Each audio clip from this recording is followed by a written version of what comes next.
formularlas a través de el chat y así poderlos atender como merecen. Doctor Bento, buenas tardes, buenas noches para usted, muchas gracias. Buenas tardes a todos. De nuevo estoy aquí para impartir una conferencia. Hoy el tema es, creo, muy interesante porque es un tema muy de actualidad, ya que para los neonatólogos el surfactante es probablemente una de las medicaciones que más eficacia ha mostrado y que ha cambiado el rumbo del tratamiento y los resultados del tratamiento del síndrome de distrés respiratorio idiopático en el prematuro, que ha sido la fuente de muchísima mortalidad en décadas pasadas.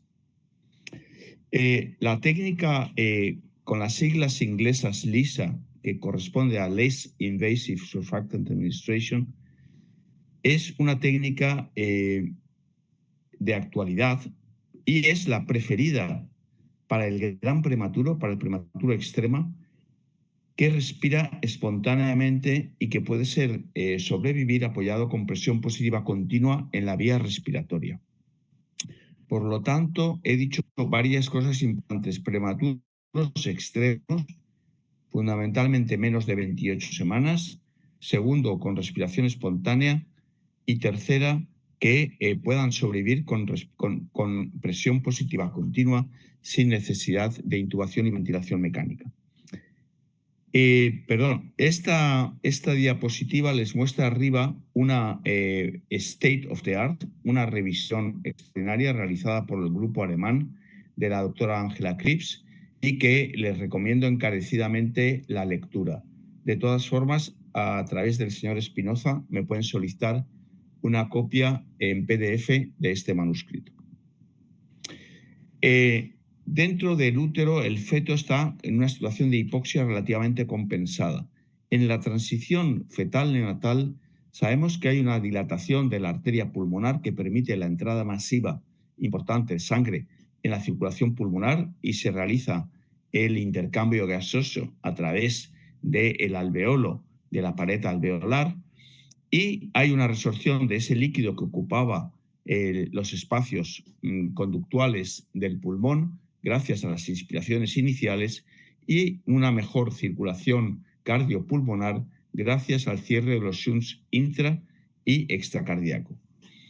Con la respiración pulmonar pasamos a un incremento extraordinario del oxígeno circulante, una presión parcial de oxígeno que puede llegar desde los 25 o 30 que tenía en útero a cifras de 60 a 80 extraútero.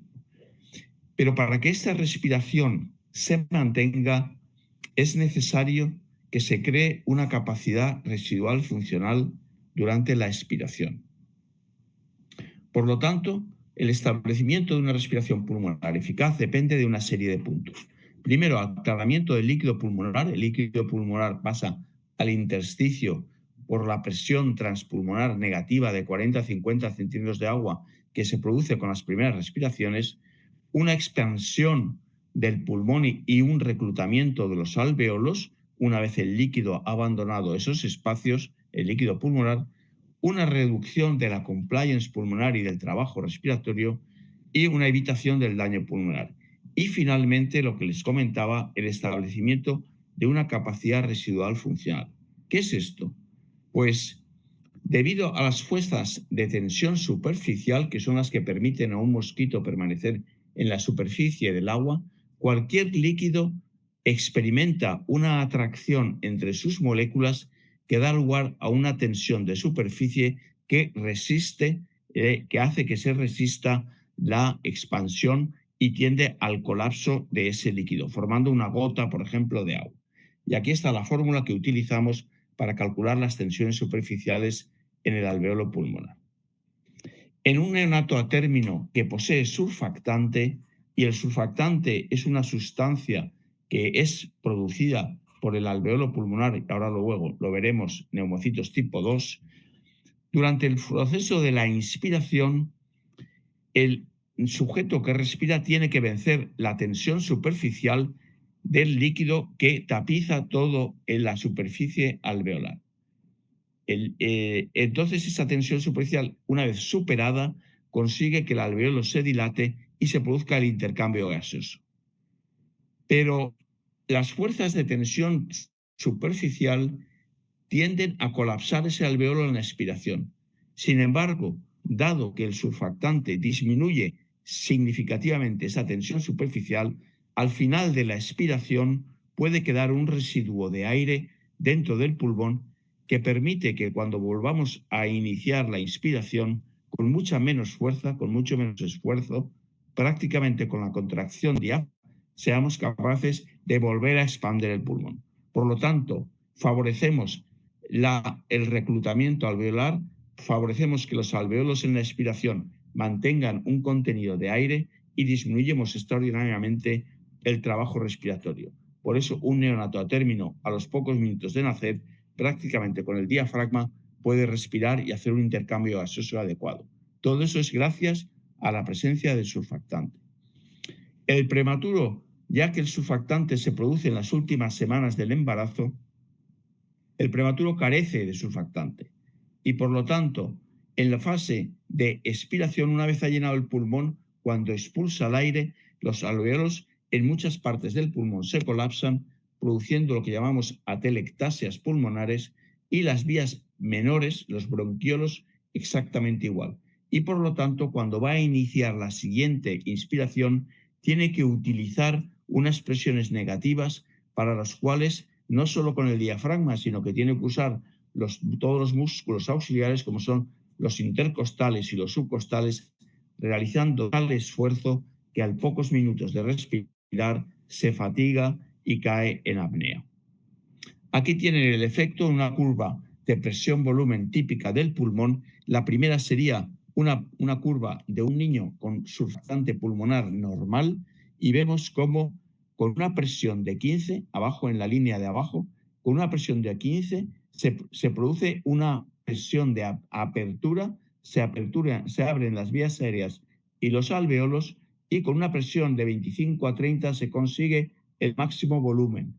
Y hay una deflación estable hasta llegar a una presión residual 5. Como ven aquí, al expirar no se baja de nuevo a 0, sino que se queda en 25 mililitros por kilogramo de peso.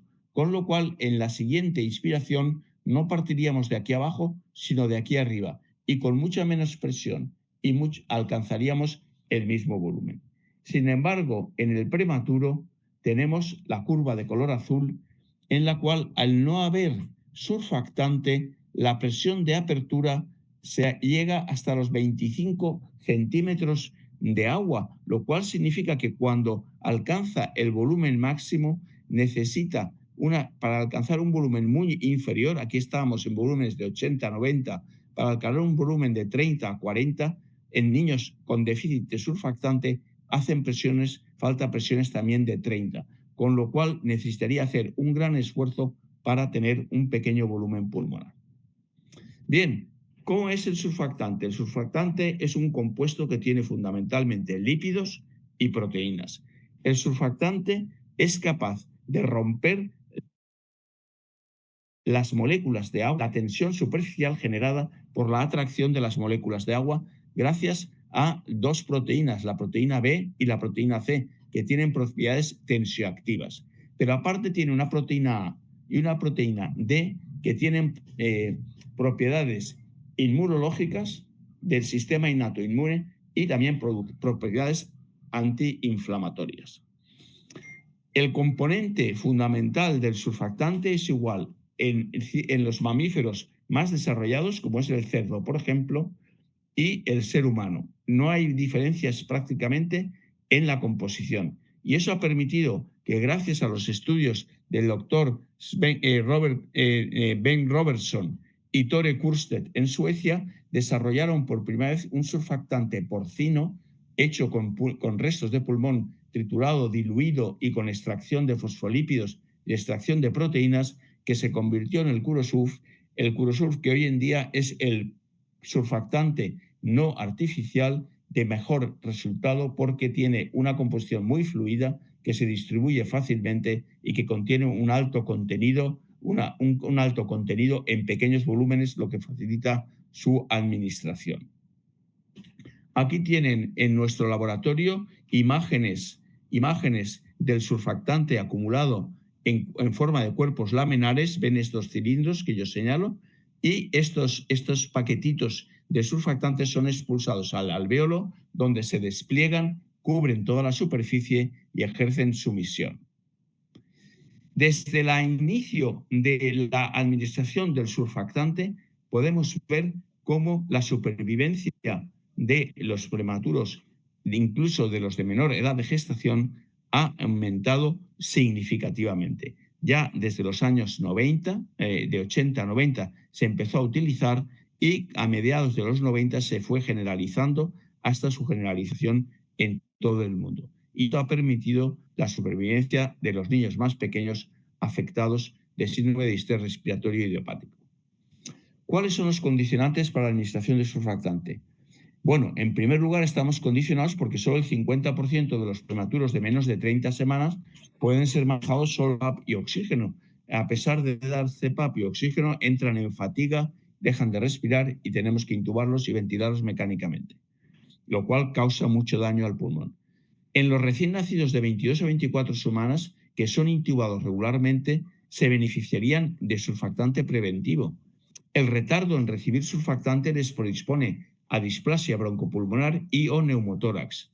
La intubación y ventilación mecánica aumentan el volutrauma y el barotrauma, generando también displasia o insuficiencia respiratoria crónica y falta de desarrollo pulmonar en el prematuro. Y como les he comentado, el surfactante de origen porcino por Actan alfa permite, dado su fluidez y concentración, alcanzar dosis terapéuticas con escaso volumen, facilitando la efectividad terapéutica. La forma de administración del surfactante inicialmente fue por una intubación. Se intubaba el niño para ventilarle mecánicamente y en ese momento se le administraba el surfactante, pero el niño se mantenía intubado y con ventilación mecánica. Para evitar las complicaciones de una intubación prolongada y una ventilación mecánica, un grupo de neonatólogos de Dinamarca, dirigidos por el doctor Werder, publicaron este trabajo en la revista New England Journal of Medicine.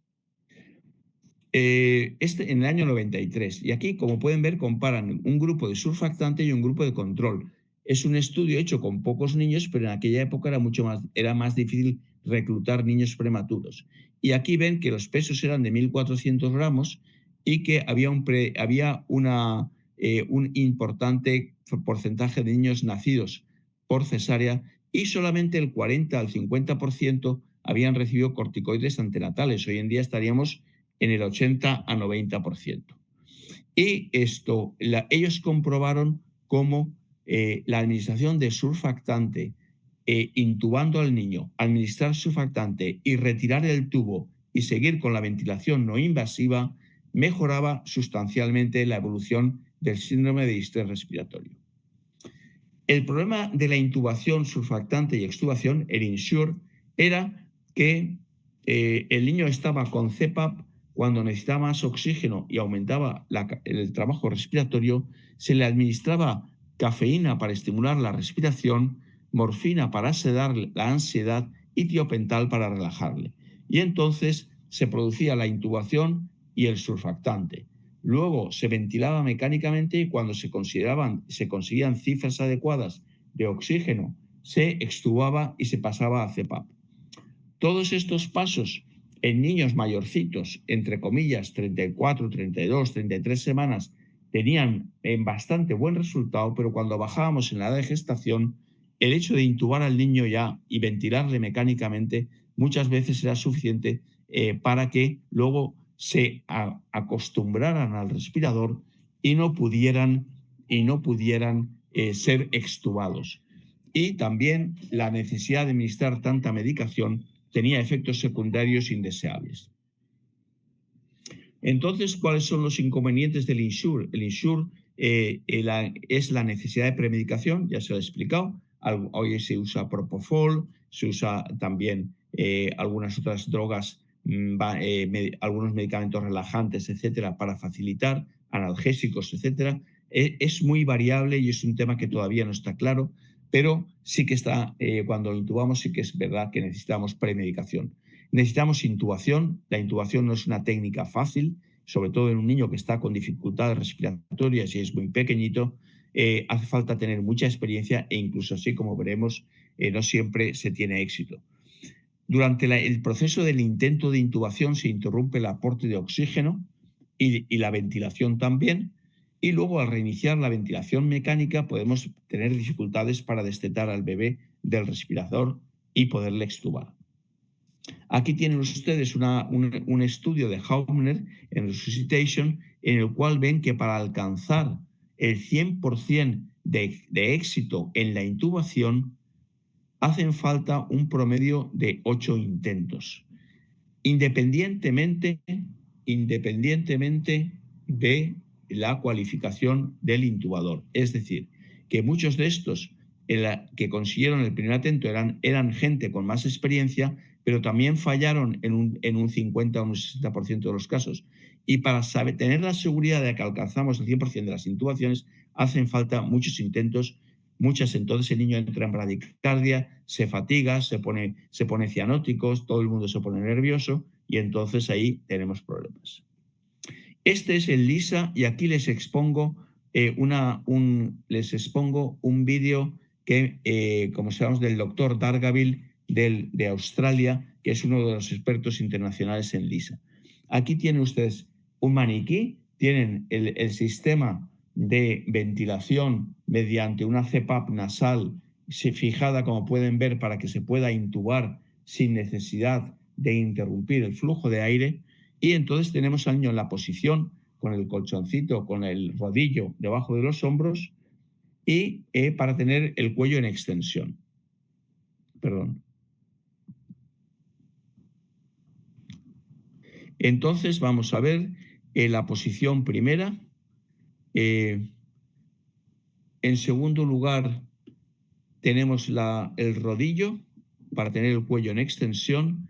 Luego hacemos maniobras no farmacológicas, como es la contención. Se le pueden dar drogas sedativas solamente en el caso de que el niño esté muy inquieto y se mantiene la CPAP. La CPAP tiene que estar mantenida durante todo el procedimiento. Tenemos que procurar evitar que se desplace y que haya una pérdida del contacto con las fosas nasales, y entonces procedemos a la laringoscopia. Tenemos que introducir ellos utilizan un catéter rígido, como ven, que tiene las marcas señaladas muy visibles para que podamos dejar el catéter justo antes de la bifurcación de la tráquea.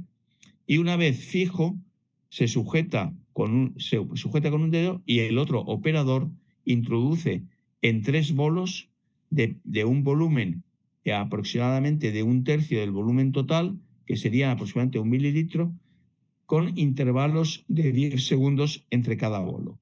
Y una vez terminado el tercer bolo, se realiza la extubación del paciente. Extubación no, me refiero a la retirada del catéter. Es parecido a un catéter arterial y entonces se le estimula al bebé, se le hace por frotamiento para que esto mantenga movimientos de respiración espontánea más intensos. Generalmente solemos intentar evitar el dar presión positiva en este momento porque habría un mayor reflujo y una mayor pérdida de surfactante. Bien, ¿cuáles son las ventajas del LISA versus Insure? El LISA permite combinar la administración de surfactante con la respiración espontánea. Permite la función laríngea, con lo cual evitamos luego la entrada de componentes infecciosos de la vía respiratoria alta. Mejora el confort del paciente al evitar la ventilación mecánica, reduce la necesidad de premedicación y sedación, la incidencia de hipoxemia y bradicardia, mejora los resultados clínicos cuando se compara a ventilación mecánica, Insure o ventilación no invasiva a solas. Todo esto reflejado en metaanálisis que se han realizado.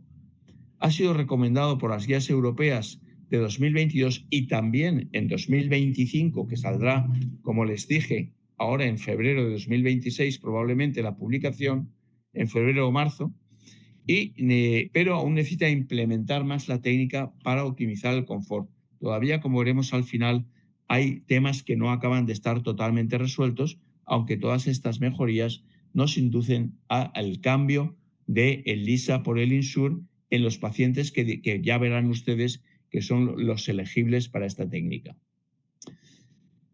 Comparación entre Insure y ELISA. Bien, aquí ven en este cuadrado, cuando vemos Insure necesita presión positiva y el LISA está respirando espontáneamente.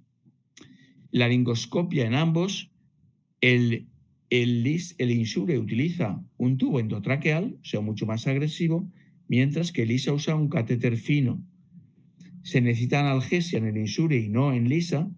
Se necesita premedicación sedativa en el Insure y no en el LISA, o solamente ocasionalmente.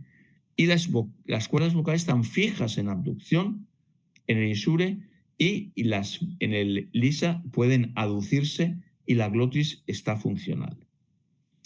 Es eficaz, aquí tienen este ejemplo, en este trabajo de Dargaville, en el cual la administración de surfactante mediante el uso de LISA baja la fracción inspiratoria de oxígeno en cuestión de pocos minutos, menos de un minuto, de 0,4 de 40% a 25%. Estos son los tipos de catéteres que se han utilizado en la literatura. Se van desde catéteres arteriales, aquí ya ven los cortitos, tubos endotraqueales, catéteres arteriales, o bien catéteres, sondas nasogástricas o sondas de cualquier tipo de calibre fino. Por lo tanto, el método es más indistinto. Sin embargo, sí que es cierto que la tecnología avanza y en la actual se han diseñado métodos, catéteres rígidos, pero de un plástico muy sensible, con una punta redondeada para evitar el daño, con Luer lock para acoplarlo bien a las jeringuillas, y tiene marcadas las distancias para que podamos introducirlo correctamente sin llegar demasiado al fondo o dejarlo demasiado superficial. Estos son los métodos descritos en la literatura, el que en la actualidad estamos utilizando. Nosotros utilizamos el Insure muchos años con un tubo nasogástrico, como los de Colonia, y la tendencia actual es al catéter fino, semirrígido y de tipo catéter arterial. Bien, los metaanálisis que se han realizado en estudios aleatorizados y controlados, esto fue publicado en 2019, ven, por ejemplo, que el Insure versus LISA, la muerte o displasia broncopulmonar favorece a LISA, los requerimientos de ventilación mecánica en las primeras 72 horas también favorece a LISA, no hay diferencias en mortalidad. En displasia hay dudas, pero no hay diferencias significativas. Hay más pérdida aérea, o sea, neumotórax, etcétera, en el Insure que en el LISA, hemorragia intraventricular más en el Insure que en el LISA, y los niños más pequeños, los de menos de 150 gramos, tienen resultados mejores con LISA. Por lo tanto, aunque sí que es verdad que no hay diferencias en cuanto a la mortalidad, parece ser que la tendencia a la displasia broncopulmonar, especialmente en los niños más pequeños, mejora con la utilización de LISA. Aquí tienen el metaanálisis de Rigo, donde se ve que la mortalidad no hay diferencias, pero la displasia broncopulmonar, para este autor sí que hay en los supervivientes. Ven cómo el diamante no toca la línea de separación y sí que está favorecido por LISA. El fallo de la CPAP precoz también es menor en LISA.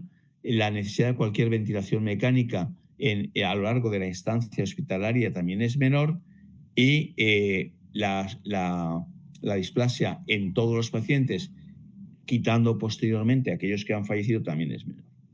Y aquí tenemos, cuando se compara muerte o displasia broncopulmonar, cuando combinamos los dos factores, muerte o displasia broncopulmonar, sí que este estudio de Aldana Aguirre, este metaanálisis, incluyendo los estudios más importantes, 500 pacientes en cada grupo, sí que se ve que hay una tendencia a un mejor resultado significativo en cuanto a muerte o displasia pulmonar en LISA. Si es solamente displasia broncopulmonar, el diamante está justo tocando, casi tocando, y por lo tanto, aunque hay una tendencia a mejorar con LISA, sería como es 0,53 a 0,97, o sea, no toca el 100, no toca el 1.0, pero sí que es un resultado que está en el límite y que por lo tanto haría falta más estudios que coincidieran con este resultado para poder decir con toda seguridad que Insure sí que, que LISA sí que favorece la disminución de la displasia broncopulmonar. Y la necesidad de ventilación mecánica también vemos que mejora y disminuye en los niños que reciben LISA. Por lo tanto, resumiendo, podríamos decir que tanto el Insure como el LISA son técnicas efectivas para administrar surfactante y reducen ambas la necesidad de ventilación mecánica. El Insure requiere inevitablemente presión positiva, mientras que LISA confía o se utiliza en aquellos niños que están respirando espontáneamente y, por lo tanto, siempre que esto sea posible. Ambas técnicas requieren una laringoscopia directa, pero el Insure requiere una intubación endotraqueal siempre y una analgesia y sedación, mientras que en la sedación y la analgesia en LISA pueden ser muy compensadas con sacarosa o con mecanismos de contención y abrazo del bebé, fijación de las articulaciones que dan sensación de seguridad al bebé y le quitan la ansiedad. La LISA se puede hacer rescue en caso de que haya bradicardia o disminución de la saturación de oxígeno mediante ventilación con mascarilla. En la intubación traqueal del Insure vemos que las cuerdas vocales están fijas en abducción, mientras que en el LISA las cuerdas vocales se abren y se cierran y la glotis protege, sigue siendo una barrera de protección para el pulmón. Y las dificultades en la extubación en Insure, una vez el paciente está intubado y ventilado, no se dan en el LISA porque no hay intubación. Aquí tienen ustedes el modo de administración de surfactante. Este estudio fue publicado en el 18 y ven como en Finlandia, por ejemplo, y en España, en este estudio, en 11 unidades neonatales del mundo, está Japón, está Canadá, está Australia, Europa lideraba el uso del método LISA hasta 2014-2015. A partir de ahí, estos otros países ya se han ido incorporando. ¿Cuándo administrar surfactante? Pues el surfactante se debe administrar lo antes posible para evitar el daño pulmonar. La exposición a corticoides antenatales puede retrasar algo la necesidad de administrar surfactante y permitir una mejor adaptación, pero no siempre ocurre. O sea que si el niño entra en problemas respiratorios y necesita darle oxígeno para alcanzar las saturaciones diana, hay que usar el surfactante lo antes posible. Los estudios aleatorizados, el surfactante se ha administrado en recién nacidos de extremado bajo peso, que serían menos de 750 gramos, antes de las 6 horas, en muy bajo peso, o sea, menos de 1000 gramos, 10 horas, y bajo peso, menos de 1500, alrededor de las 15 horas. Cuando más pequeño y más inmaduro es el bebé, se tienen que poner objetivos de saturación más bajos, 85%, antes de las 2 horas, y si no se alcanza y se necesita dar más de un 25% de oxígeno inicial, hay que poner surfactante. Aquí lo tienen. 23 a 25 semanas, más de 6 centímetros. Cualquier requerimiento de oxígeno, menos de 6 horas, aunque en la actualidad, y eso lo veremos en las nuevas guías, menos de 2 horas. 26 a 28 semanas, CPAP de 6 centímetros o más de 0,3 para mantener la saturación por encima del 85%, dentro de las menos de 24 horas y mejor entre las 6 y las 12.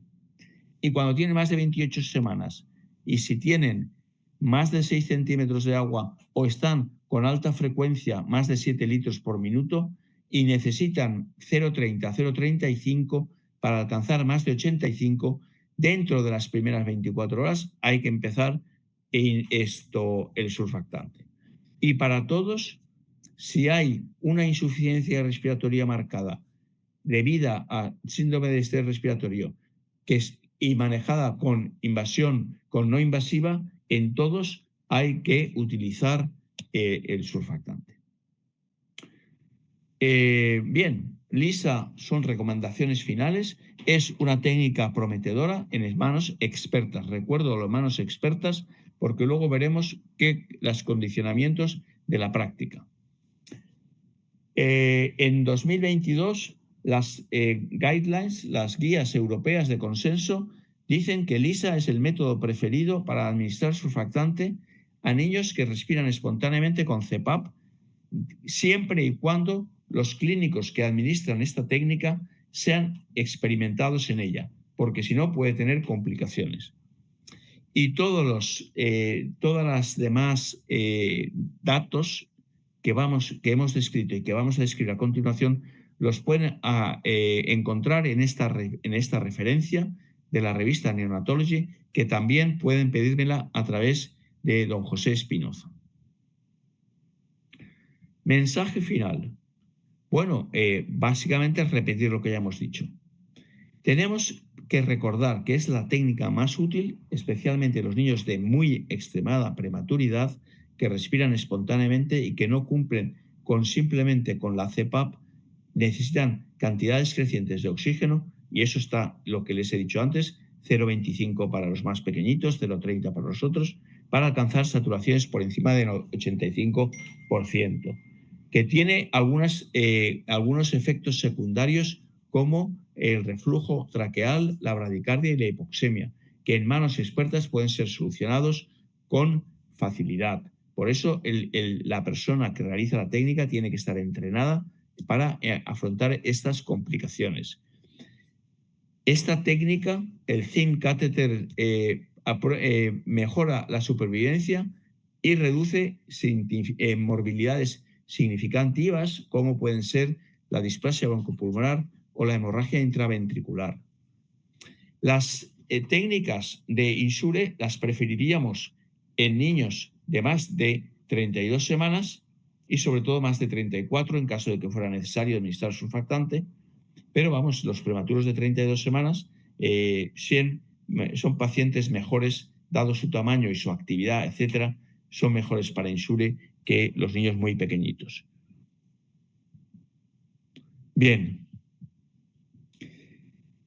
Este trabajo, que es el que les he dicho que pueden solicitar a través de José Espinoza, es una guía una vez ya vemos las ventajas científicas, fisiológicas, clínicas, los metaanálisis, etcétera, etcétera, del uso del surfactante vía un catéter fino, que es como se les empieza a llamar ahora, más que LISA o Thin Catheter.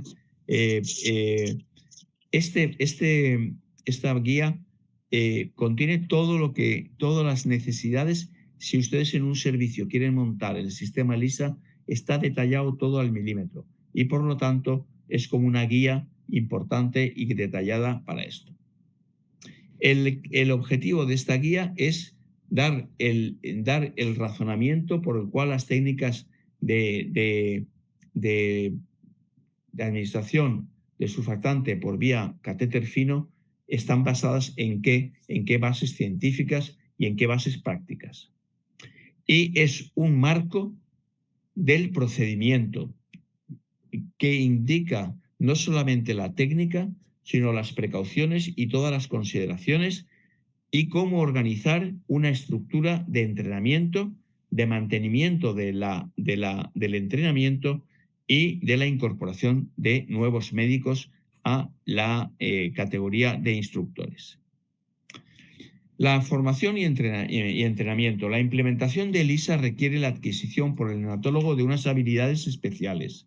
Por lo tanto, se considera recomendable y en algunos países y en algunas unidades neonatales europeas es obligatorio que se acceda al permiso para la realización de la técnica mediante el entrenamiento protocolizado.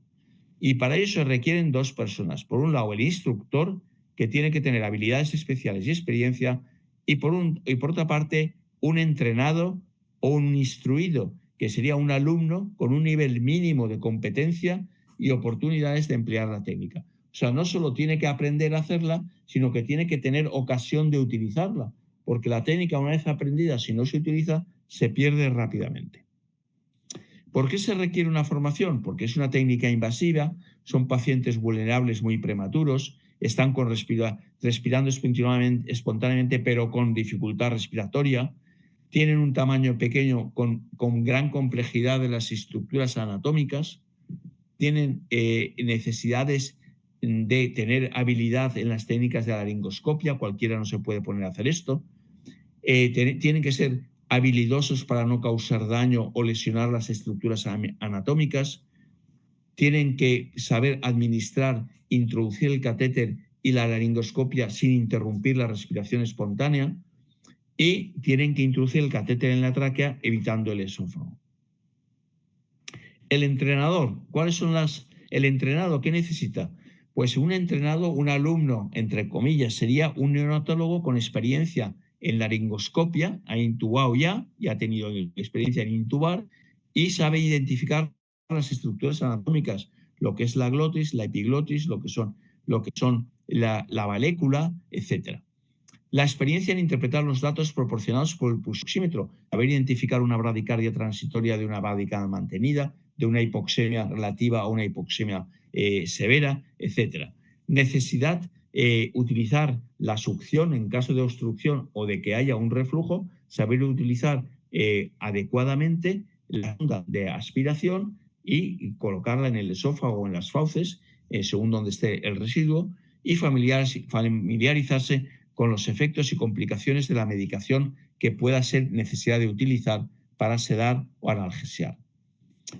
Características del instructor: perfil, neonatólogo, pediatra con formación neonatal, con conocimientos expertos en fisiopatología pulmonar y cuidados respiratorios en prematuros y habilidad en la intubación traqueal. Se puede considerar que uno tiene experiencia en LISA cuando ha realizado el procedimiento al menos en 10 ocasiones con éxito. Capaz de enseñar la secuencia correcta, o sea, todo lo que el instruido debe saber, él lo debe saber contar secuencialmente. Tiene que tener conocimientos de los medios no farmacológicos para adiestrar a las enfermeras para que sujeten al niño y le ofrezcan confort y así evitar la medicación. Y tiene que ser hábil en una laringoscopia no agresiva y respetuosa con la anatomía. Tiene que saber interpretar la correcta información proporcionada por los monitores y tiene que ser muy cauto y saber explicar la técnica a los padres con todos los problemas y ventajas que puede tener. ¿Cómo debería ser el entrenado, el instruido, el aprendiz? Pues un neonatólogo, pediatra o una enfermera neonatal, siempre y cuando tengan habilidades demostradas en la intubación neonatal en todas las edades gestacionales. Todas las edades gestacionales. Pero aquí insisto, sobre todo en grandes prematuros, niños de 22 a 28 semanas, sobre todo 26 para abajo. Preferiblemente profesionales que necesiten utilizar la técnica. Una técnica compleja que cuesta de aprender y que tiene sus complicaciones solo es útil cuando se utiliza con cierta frecuencia y por lo tanto no se pierde la habilidad. Tiene interés, yo creo, para unidades de nivel 2, para unidades donde nacen niños prematuros, pero que tienen que ser trasladados, porque pueden, si los médicos de esa unidad saben utilizar esa técnica, pueden estabilizar muy bien al paciente, mejorar su estado respiratorio y que llegue en muchas mejores condiciones al hospital de referencia. Si no saben y lo intentan y lesionan las vías respiratorias, caen en la hipoxemia, bradicardia, etcétera, empeñados en hacer la técnica y el surfactante refluye totalmente, lo que hacen es estropear al paciente para el nivel 3. Y tienen que tener cursos periódicos de refresco, generalmente pueden ser coincidiendo con con los cursos de refresco de la reanimación cardiopulmonar. Y también está el asistente de LISA, que suele ser personal auxiliar de enfermería de apoyo para instilar el surfactante, para también proteger al niño, conformarlo. ¿Cómo se estructura la formación? En 3 módulos: preparación, entrenamiento y consolidación. Preparación, objetivo, tener un conocimiento amplio de los protocolos de diagnóstico y tratamiento del síndrome de distrés respiratorio en el prematuro, lo que les he comentado al principio, lo que es la curva de presión-volumen, lo que es la distribución uniforme del surfactante, atelectasias, ventilación no invasiva, etcétera, rangos de oxigenación, etcétera, etcétera.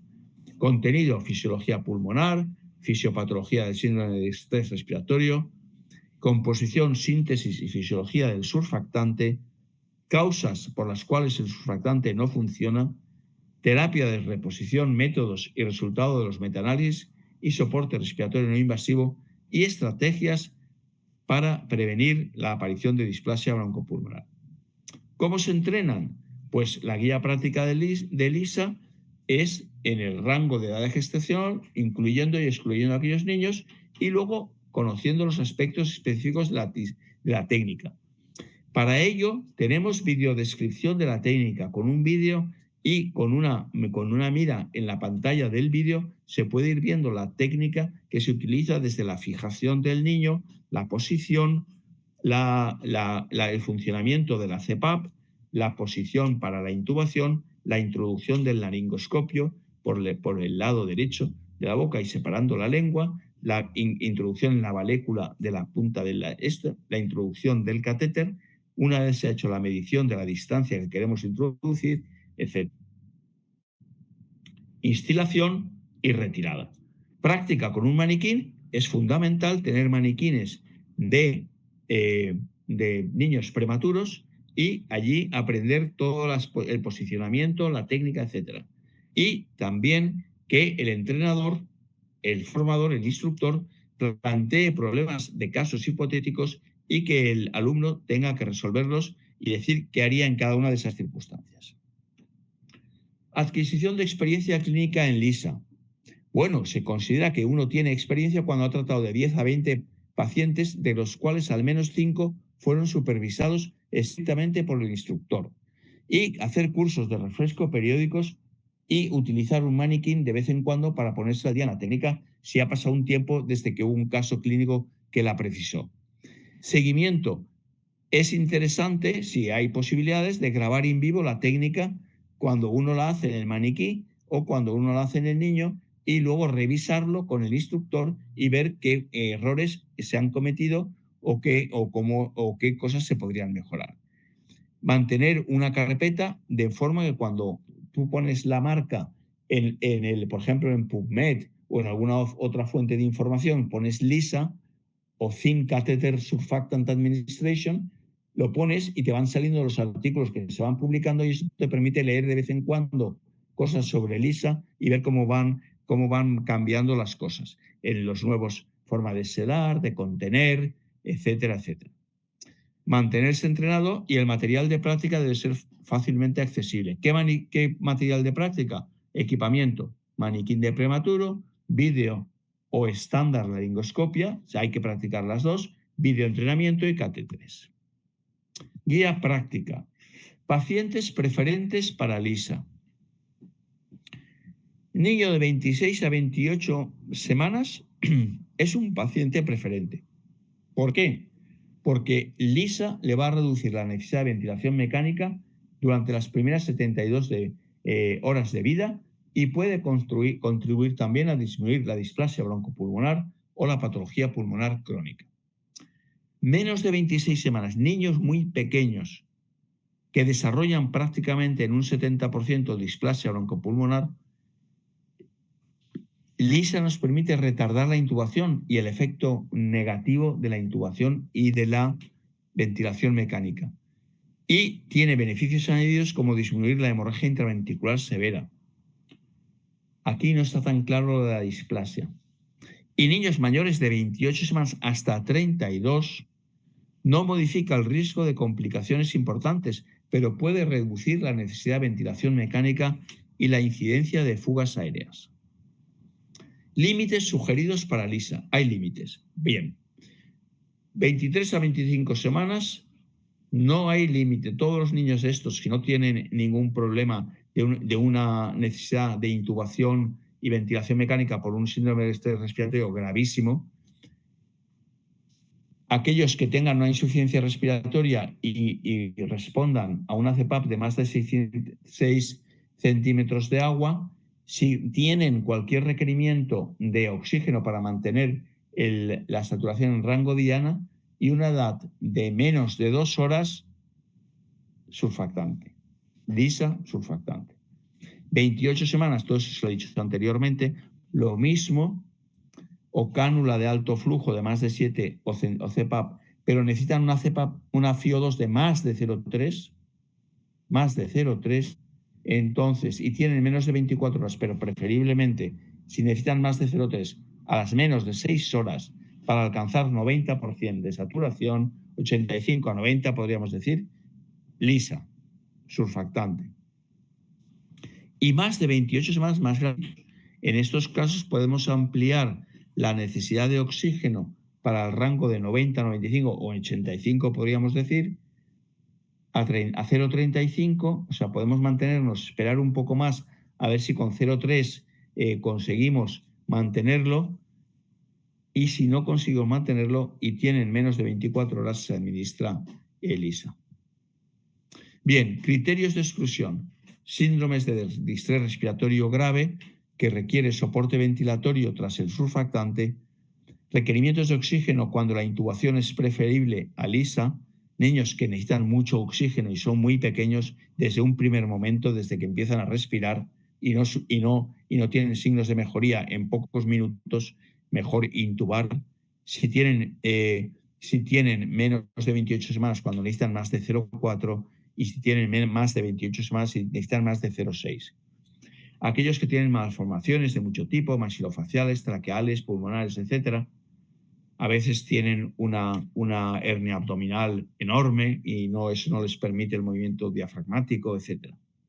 Distrés respiratorio de causa, por ejemplo, una hipoplasia pulmonar, y si no hay personal experimentado certificado en Lisa, y relativos menos de 26 semanas neumotoras que requiere drenaje y apnea.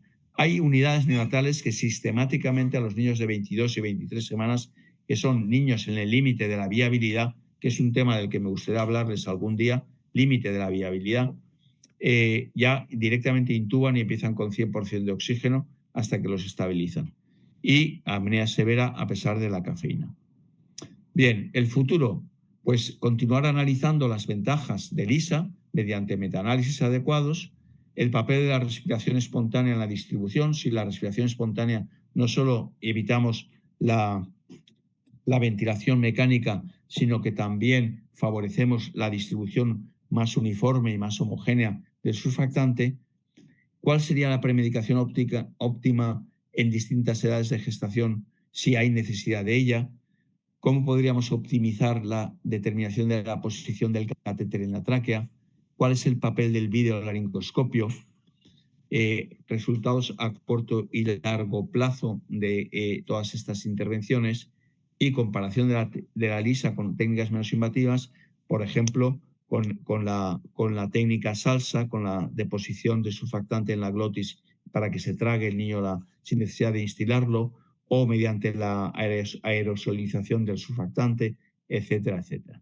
Y creo que con esto hemos cubierto toda la información de que dispongo sobre Lisa. Sería interesante, pues claro, no es lo mismo esto que estar allí y luego tener un diálogo, pero espero, confío en poder ir a su país y poder tener este tipo de charlas con intercambio personal. Y nada, me quedo a su disposición para cualquier pregunta que quieran. Muchas gracias, doctor Máximo. Bueno, de momento no hemos recibido preguntas aún en el chat. Sin embargo, también queremos avisar que gran parte ya de las conferencias que estaban pendientes, dictadas por el doctor Máximo Bento, como también por sus distinguidos colegas en otras oportunidades, se encuentran disponibles en nuestro canal de YouTube. así que las pueden consultar. Y creo, doctor, que hay una pregunta. Sí, creo que chat hay una pregunta, sí. Si usted lo puede atender, doctor, será. Sí, ¿en qué paciente sea mejor Insure versus Lisa? Muy bien. En niños de más de 32 semanas. Niño de más de 32 semanas que respira espontáneamente o no respira espontáneamente, que tiene un distre respiratorio. El distre respiratorio hace que una necesidad de administrar surfactante, estamos hablando de síndrome de distre respiratorio, y entonces esos niños es mejor sedarlos, analgesiarlos y cuando están relajaditos, intubarlos, se les ventila con mascarilla, se les ventila con mascarilla y cuando tienen buena oxigenación y esto tenemos la opción y cuando está estable con una saturación adecuada y frecuencia cardíaca normal, se intenta la intubación. Si la intubación, como dijéramos, tiene que ser siempre supervisada, si el que va a realizarla no es una persona que tiene experiencia y debe tener 1 o 2 intentos y si no ya tiene que ir el experto. Pero vamos, sería ese tipo de paciente. Bueno, pues muchas gracias también muchos saludos también a los colegas de México. Aquí tengo un email de Cintia Reynoso. Muchas gracias por sus saludos. Un placer.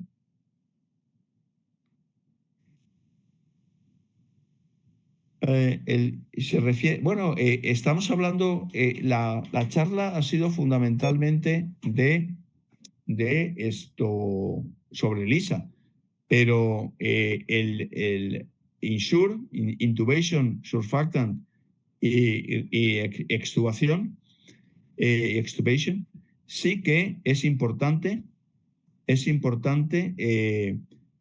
sepan que desde el primer momento, en los años 90 que se empezó a utilizar, se ha utilizado con los pacientes más pequeños.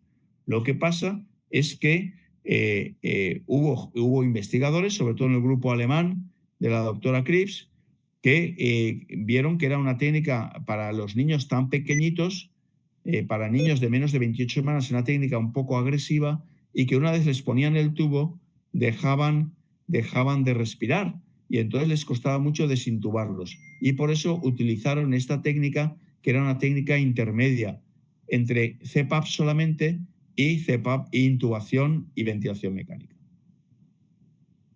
Gracias de México, de Nicaragua, de Argentina. Bueno, muchísimas gracias. Es una satisfacción. Ya tienes que evitar el antibiótico y el plan salió positivo. Ya. Bueno.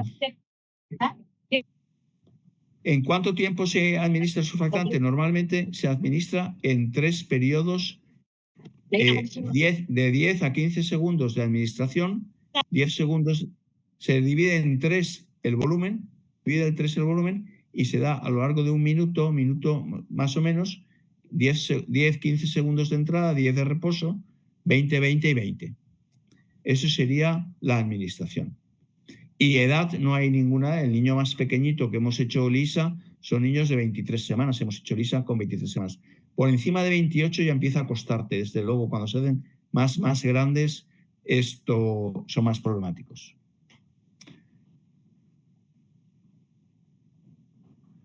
Exacto. Totalmente de acuerdo con Carlos Anaya.